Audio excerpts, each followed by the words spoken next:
حين ولدت أعطيتني قلبا صغيرا خاليا ملأته حبا لك حبا نقيا صافيا.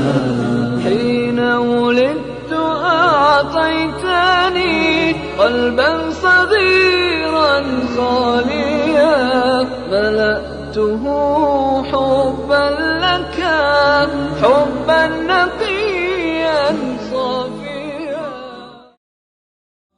بله سلام علیکم، بفرمایید.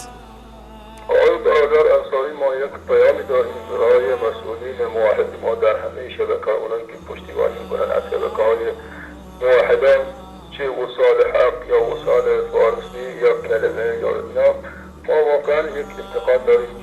سالهای قبل شما کجا بودید که برادران موحد خودتان را تنها گذاشته بودید؟ اینایی که دینشون فاصله بر اساسی حق و هیچ چیزی نیست دارن دهها شبکه دارن مردم را به گمراهی میکشانند، ولی مسلمانان موحدی هست ما با ثروتهای خدادادی مثل کشور عربستان و کشورهای خلیجی کجا بودن که قبلا این شبکه ها نبودن؟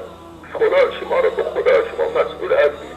خداوند در قرآن گفته که اینهم مسئولون، اینا پیام رو بفرستید مسئولین به خادم حرمین که ما نیاز داریم. ما این مسلمانان میلیارد مسلمانی که در دنیا هستن محتاجمند این شبکه‌هایی هستن. انشاءالله این شبکه‌ها باید سال‌های ادامه باشن.